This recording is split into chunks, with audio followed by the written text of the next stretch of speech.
नमस्कार दोस्तों, स्वागत है आपका मेरे YouTube चैनल उद्देश्य यूपी पीएससी में। पॉलिटी सीरीज का ये 11th लेक्चर है। आज हम डील करेंगे पार्ट 3, ठीक है। और पार्ट 3 में बात की जाती है फंडामेंटल राइट्स की, हिंदी में जिसे कहते हैं मौलिक अधिकार, ठीक है। चलिए शुरू करते हैं। तो फंडामेंटल राइट्स जो है हमारे इंडियन कॉन्स्टिट्यूशन में पार्ट 3 में आपके लिखे जाते हैं, ठीक है। और इसमें जो आर्टिकल कवर होते हैं वो होते हैं आर्टिकल 12 टू आर्टिकल 35।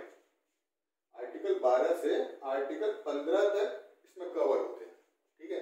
और एक इम्पोर्टेंट फैक्ट है कि मतलब एक बात कही जाती है कि फंडामेंटल राइट जो है इंडियन कॉन्स्टिट्यूशन में उनको मैग्ना कार्टा की संज्ञा दी गई है। मैग्ना कार्टा क्यों बोला जाता है, चलिए इसको समझते हैं। देखिए पहले क्या होता था, आपका गॉड हो गया, गॉड सुप्रीम, उसके बाद किंग जो रूल करता था जमीन, ठीक है। और उसके नीचे आपकी होगी जनता, ठीक। तो ये किंग जो भी बोलते थे वो नियम बन जाता था, ठीक है। उनकी जो भी इच्छा हुई, कुछ भी हुआ, उन्होंने आदेश निकाल दिया और वो लागू हो गया, ठीक है। वहां कोई विरोध नहीं हो सकता, जो विरोध करेगा उसको दंड मिलता था। और इनका ये कहना था कि हम भाई ईश्वर के दूत हैं, तो हम ईश्वर की वाणी बोल रहे हैं। बेसिकली जो ईश्वर चाहता है वही हम बोल रहे हैं। एक तरीके का एक मुखौटा बनाया गया था, ठीक है, एक थ्योरी बनाई गई थी। तो 1215 में 1215 में किंग जॉन, इंग्लैंड के जो राजा थे, उन्होंने पहली बार लोगों को कुछ अधिकार दिए, ठीक है। पूरी तरीके से तो नहीं, लेकिन हाँ अधिकार देने की शुरुआत एक तरीके से कर सकते हैं। और वो जो लोगों के बीच में जो अधिकार रूल्स या फिर आपके लॉज जो फाइनल हुए, उस पर जो हस्ताक्षर हुए, उस चीज को कहते हैं मैग्ना कार्टा, ठीक है। तो यहां से पहली बार आम लोगों को कुछ अधिकार प्राप्त हुए यहाँ पर किंग जॉन के द्वारा। तो इसलिए इसको मैग्ना कार्टा बोला जाता है इंडिया वर्ल्ड हिस्ट्री में, ठीक। फंडामेंटल राइट्स हमारे मैग्ना कार्टा कहलाते हैं, क्योंकि यहाँ भी हमने लोगों को बहुत सारे ऐसे अधिकार दिए जो उन्हें उनके पास पहले थे नहीं, ठीक है। बात करेंगे, डिस्कस करेंगे क्या करके। तो कॉन्स्टिट्यूशन जब शुरू हुआ तब हमारे पास थे 7 फंडामेंटल राइट्स, ठीक। लेकिन 44th अमेंडमेंट के बाद 1978 में जो हुआ था, उसके बाद आपके फंडामेंटल राइट्स रह गए 6, ठीक। कौन सा हटा, कब हटा, देखते हैं आगे चलते। अब फंडामेंटल राइट्स जब हम बात करते हैं तो बेसिकली बात होती है फंडामेंटल राइट्स तो आपको समझ में आता है, ठीक है, अधिकार दिए। अब ये फंडामेंटल का मतलब क्या है, ठीक। फंडामेंटल क्यों है? फंडामेंटल का मतलब ये है कि ऐसे अधिकार जो होल मतलब आपका ओवरऑल डेवलपमेंट करते हैं इंसान का, ठीक है। और जो बेसिक जो राइट्स हैं आपके, एक डिग्निफाइड मैनर में आप अपना जीवन यापन करें, आपको वो अधिकार दिए जाते हैं, ठीक। तो इसलिए इनको फंडामेंटल राइट्स बोला जाता है। पहला ऑल राउंड परफॉर्मेंस, दूसरा डिग्निफाइड मैनर में आपकी एग्जिस्टेंस, ठीक। इन दो बातों का ध्यान रखिएगा, ये आपके फंडामेंटल राइट्स बोले जाएंगे इसलिए, ठीक है।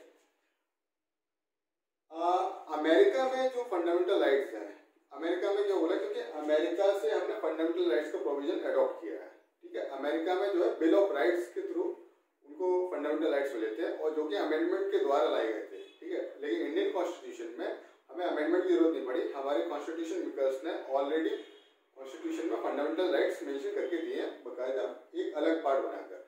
और आप ये यकीन मानिए, आप फंडामेंटल राइट्स एक तरफ और कॉन्स्टिट्यूशन बाकी पूरा एक तरफ, इतना वेटेज है इनका, ठीक है। आप अगर तराजू में तोलेंगे तो फंडामेंटल राइट्स का जो वेटेज है बाकी के पूरे कॉन्स्टिट्यूशन के मुकाबले बराबर कहलाएगा।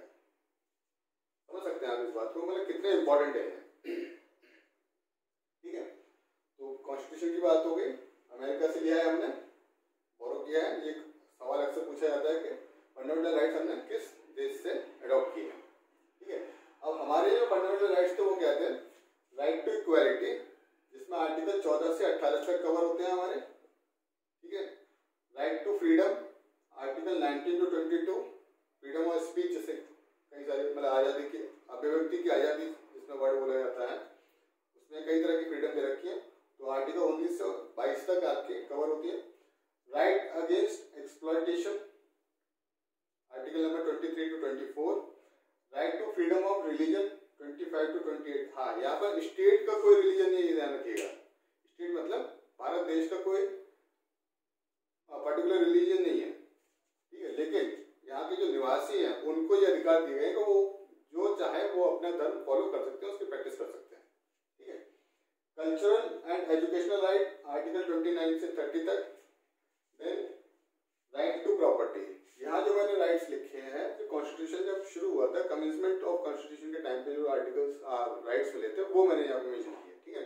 यहाँ का right to property, right to property article 31 जो कि अब हट चुका है आफ्टर 44th अमेंडमेंट एक्ट के थ्रू, अमेंडमेंट एक्ट 1978 के थ्रू, ठीक है। अब ये लीगल राइट हो गया है और आर्टिकल 300A में इसको स्थान दिया गया है, ठीक है। अब ये फंडामेंटल राइट नहीं है, लीगल राइट है, ठीक है। पहले हुआ करता था 1978 तक। Then right to constitutional remedies article 32, doctor B.R. Ambedkar,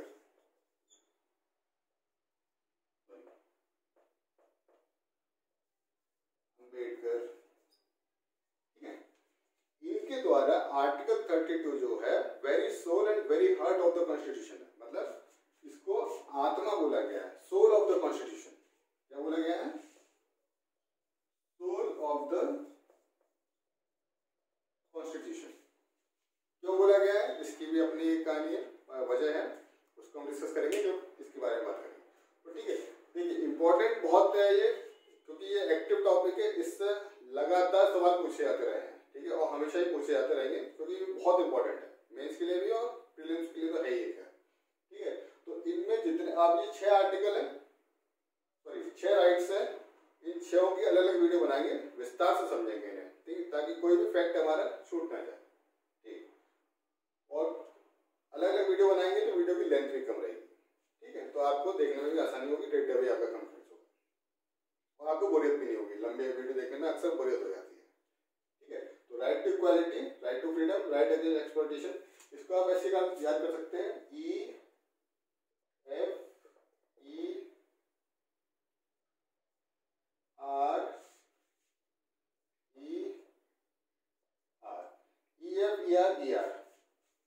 ठीक है।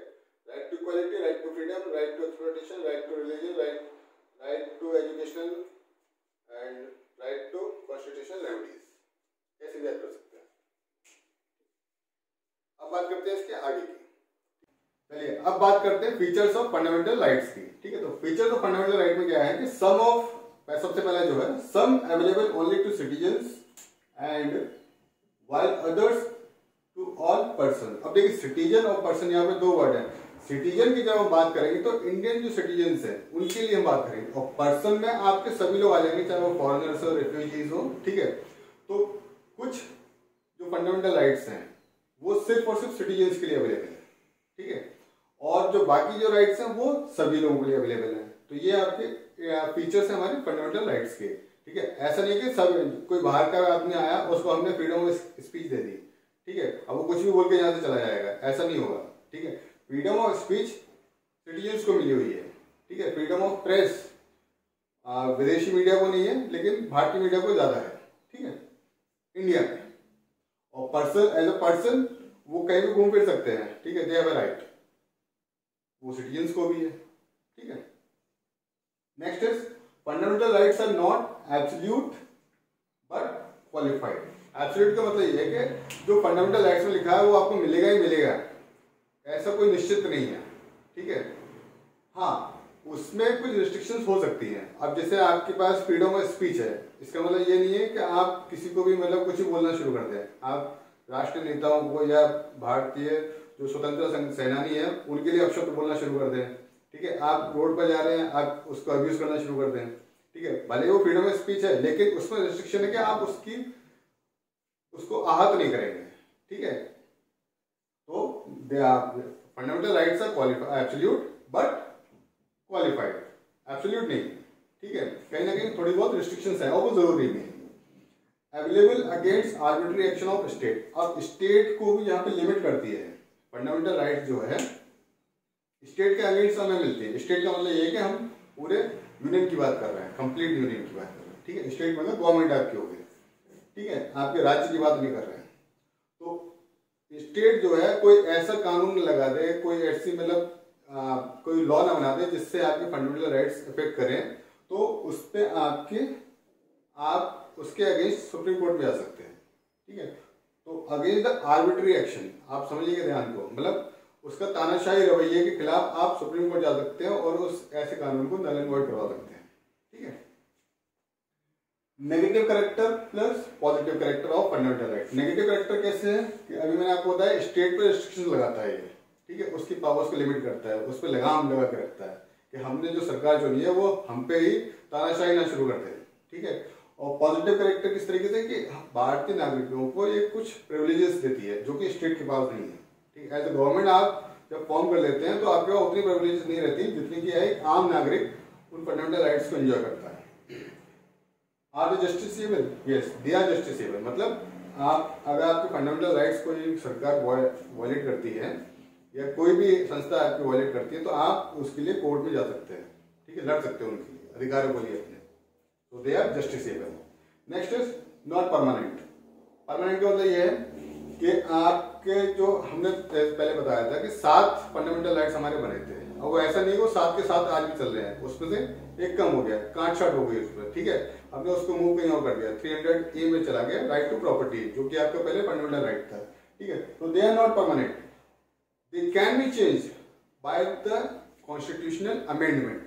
आप नॉर्मल कॉन्स्टिट्यूशन अमेंडमेंट से बिना कॉन्स्टिट्यूशन अमेंडमेंट के उसमें चेंजेस नहीं कर सकते, आपको संवैधानिक अमेंडमेंट लाना पड़ेगा। ठीक है, और दूसरी चीज बेसिक स्ट्रक्चर जो है आपका, जो इंडियन कॉन्स्टिट्यूशन का बेसिक स्ट्रक्चर है, उसके साथ कोई छेड़छाड़ नहीं होगी। अगर वहां से कोई छेड़छाड़ होती है और फंडामेंटल राइट ऐसा बनता है या कोई भी लॉ ऐसा बनता है फंडामेंटल राइट से बेसिक स्ट्रक्चर को थोड़ा सा मतलब उसमें चेंजेस लाता है, तो वो ऐसे कोई लॉ को सुप्रीम कोर्ट मान्य नहीं करेगी। ठीक है, वो खत्म हो जाएगा, वो सोचेगा। Can be suspended during national emergency? Yes, they can, except article 20 and 21। ठीक है, आर्टिकल 20 और 21 नेशनल इमरजेंसी लगती है तो ये 2 फंडामेंटल राइट आपके रहेंगे, बाकी सारे सस्पेंड हो जाएंगे। ठीक है, और इमरजेंसी जो है आपकी 3 तरह की होती है, नेशनल इमरजेंसी, फाइनेंशियल इमरजेंसी, और एक और बताई थी मैंने आपको फीचर्स में, वो आप कमेंट बॉक्स में बताइए। ठीक है, गारंटीड बाय सुप्रीम कोर्ट। देखिए अब सुप्रीम कोर्ट यहाँ पे बहुत इंपॉर्टेंट रोल प्ले करता है एज ए कस्टोडियन, हमारा संरक्षक है हमारे मूल अधिकारों का। ठीक है, तो he is the custodian of the fundamental rights, guaranteed by the supreme court. आपको मिलेंगे, अगर फंडामेंटल राइट्स आपके वायलेट होते हैं तो आपका अधिकार है आप सुप्रीम कोर्ट के पास जाकर या हाई कोर्ट के पास जाकर अपने अधिकारियों को, मौलिक अधिकारियों की रक्षा कर सकते हैं। ठीक है, आप लड़ सकते हैं उनके लिए और वो आपको दिए ही जाएंगे। ठीक है, can be restricted by parliament. अब यहाँ पे देखिए थोड़ी सी रिस्ट्रिक्शंस आती हैं। Can be restricted by the parliament, parliament मतलब गवर्नमेंट ऑफ इंडिया जो भी है आपकी उस वक्त, तो कैन बी रिस्ट्रिक्टेड फॉर हुम? For arm forces, paramilitary forces, police forces, investigating agencies, तो इन सब के इस तरह की जितनी भी एजेंसीज वगैरह होती हैं या फोर्सेस वगैरह, उनके लिए फंडामेंटल राइट्स थोड़े रिस्ट्रिक्टेड रहते हैं, जो कि हम डील करते हैं आर्टिकल 33 में। ठीक है, जब आएगा तो डिटेल में इसके बारे में और पढ़ेंगे। तो यहाँ से फीचर निकल जाता है कि हाँ, they can be restricted for certain kind of peoples. The application of fundamental rights can be restricted during martial law. Martial law क्या होता है आपका? Military rule. ठीक है, जब मिलिट्री रूल अगर लगेगा तो उस वक्त आपकी जो फंडामेंटल राइट्स हैं उन पे भी पाबंदियां लग सकती हैं और लग जाती हैं। ठीक है, तो उसमें डील करेंगे आर्टिकल 34 में। ठीक, तो आर्टिकल 34 किस लिए बात करता है? भाई जब मार्शल लॉ लगेगा तब आपके फंडामेंटल राइट्स के साथ क्या होगा उसमें डिटेल में डिस्कस करेंगे। Next is most of them are directly enforceable. अब देखिए जैसे जो भी फंडामेंटल राइट्स बनते हैं, जो बने थे वो स्वतः ही लागू हो गए। ठीक है, कुछ लागू हो गए और जो रह जाते हैं उनके लिए पार्लियामेंट जो है, पार्लियामेंट मतलब government of India, union government जो है आपकी, वो लॉ बनाएगी, ना कि स्टेट गवर्नमेंट लॉ बनाएगी। ठीक, स्टेट लेजिस्लेचर आपका लॉ नहीं बनाएगी, पार्लियामेंट आपकी लॉ बनाएगी, गवर्नमेंट ऑफ इंडिया बनाएगी, जो इन्फोर्स बाद में होंगे लॉ बनाने के बाद। ठीक, तो these are the features of the fundamental rights. अब बात करते हैं अपने आर्टिकल 12 की। ठीक, आर्टिकल 12 और आर्टिकल 13 हम इसमें पढ़ेंगे, समझेंगे, और जो बाकी हैं आपके राइट टू इक्वालिटी से जब शुरू करेंगे ना आर्टिकल 14 to 18, उसके लिए अलग वीडियो बनाएंगे। ठीक है, और आपसे रिक्वेस्ट है प्लीज लाइक और सब्सक्राइब जरूर करें। ठीक है, चलिए बात करते हैं आर्टिकल नंबर 12 की। आर्टिकल नंबर 12 क्या कहता है? It defines the definition of state. अब स्टेट क्या है? यहाँ पर मैंने आपको पहले बताया, यहाँ राज्य की बात नहीं हो रही है, कंप्लीट यूनियन की बात हो रही है। अब स्टेट में कहते हैं कि फंडामेंटल राइट्स आपके कौन कौन दे सकता है, और कौन कौन जो भी आपकी स्टेट है वो यहाँ पर डिफाइन करेगी। डेफिनेशन ऑफ स्टेट कहती है कि यूनियन गवर्नमेंट, उसकी एग्जीक्यूटिव एंड लेजिस्लेटिव बॉडी, ठीक है, जो भी आपके प्राइम मिनिस्टर है, कैबिनेट है, आपकी मिनिस्टर्स हैं, जो भी हमने गवर्नमेंट चुनी है, ठीक, वो स्टेट के दायरे में आती है। ऐसी स्टेट गवर्नमेंट के आपके एग्जीक्यूटिव एंड लेजिस्लेटिव बॉडी वो स्टेट के दायरे में आती है, उसको भी स्टेट कहते हैं। लोकल अथॉरिटीज आपकी म्यूनिसिपैलिटी है, ठीक है, लोकल बॉडीज आपकी पंचायत है, ये सब भी आपकी स्टेट कहलाती हैं। आपकी यूनियन कंपनी जो है आपकी, सॉरी PSUs में जो बड़ी बड़ी हैं, सेल है, LIC है, UPSC itself is a state, और state PCS that is also comes under state. ONGC है आपकी, अब ये रहेगी नहीं रहेगी कोई पता नहीं, क्योंकि आजकल जो सरकार का जो चल रहा है हिसाब किताब उसके हिसाब से पता नहीं कब तक ये स्टेट रहती है, ठीक है। तो सेल हो गई, LIC हो गई, UPSC हो गई, ONGC हो गई, और इस तरह की तमाम जितनी भी एजेंसियां हैं, जो इतनी बड़ी बड़ी PSUs हैं, वो सब स्टेट में आती है। अब इनके यहाँ कोई किसी तरह का लॉ बनता है जो फंडामेंटल राइट्स को वायलेट कर रहा है, तो आप उसके लिए कोर्ट में जाके लड़ सकते हैं, ठीक है। अब दूसरा सवाल यहाँ पे आता है, क्या प्राइवेट भी आपके स्टेट में आते हैं? तो वो भी आते हैं। It depends on person to cases to cases, circumstances पे डिपेंड करता है, केस टू केस डिपेंड करता है कि कौन सा प्राइवेट आपका अथॉरिटी जो है वो स्टेट के अंदर फॉल करेगी, और वो डिसाइड करेगी आपकी सुप्रीम कोर्ट ऑफ इंडिया, ठीक है। तो सुप्रीम कोर्ट आपकी डिसाइड करेगी। तो डिबेटेबल क्वेश्चन है, लेकिन आप मोटा मोटी ये समझ सकते हैं जितने भी सरकारी तंत्र हैं, ठीक है, जितनी भी सरकारी संस्थाएं हैं, वो सब स्टेट में फॉल करती है। तो आर्टिकल 12 जो बताता है वो बताता है डेफिनेशन ऑफ स्टेट के स्टेट कौन होगा, ठीक है। तो आप अगर DM बन जाते हैं तो आप भी स्टेट कहलाएंगे, आप स्टेट में अप्लाई करेंगे। आर्टिकल 13 क्या कहता है? All laws that are inconsistent with any fundamental right shall be void. मतलब कोई भी लॉ ऐसा बनता है, कोई भी लॉ जो आपके फंडामेंटल राइट्स को अफेक्ट कर रहा है सीधे, ठीक है, वो नल एंड वॉइड हो जाएगा, मतलब वो निरस्त कर दिया जाएगा with the help of supreme court, ठीक है। और यहां से आपका निकल के आता है एक term doctrine of judicial review, जिसमें हम बात करते हैं आर्टिकल 32 सुप्रीम कोर्ट के थ्रू। सुप्रीम कोर्ट जब आप जाते हैं अपने फंडामेंटल राइट को बचाने के लिए, तो सुप्रीम कोर्ट आर्टिकल 32 का सहारा लेता है, और अगर आप हाई कोर्ट में जाते हैं तो आर्टिकल 226, ठीक है, ये क्वेश्चंस आपके बन गए, ठीक है। तो article 32 judicial review, doctrine of judicial review की बात करता है, ठीक। मतलब कहने का यह है कि कोई भी कानून ऐसा नहीं बनेगा जिससे आपके फंडामेंटल राइट्स अफेक्ट करें। फंडामेंटल राइट्स वो अधिकार हैं जो आपके ओवरऑल डेवलपमेंट को सुनिश्चित करते हैं, मतलब आपके पॉलिटिकल है, ठीक है, सोशल है, इकोनॉमिकल है, इन सब की आपकी रक्षा करते हैं, इससे आपका ओवरऑल डेवलपमेंट होगा, ठीक। तो ऐसे राइट्स आपके बचाए जाते हैं with the help of supreme court. Supreme court is the custodian of the fundamental rights. I hope आपको ये समझ में आ गया होगा। Thank you so much. और वीडियो अगर अच्छा लगे तो लाइक करिए, शेयर करिए, ठीक है। नेक्स्ट में हम जितने भी मैंने आपको 6 फंडामेंटल राइट्स बताए थे अलग अलग, उनको डिटेल में लेक्चर बाय लेक्चर समझाएंगे। Thank you.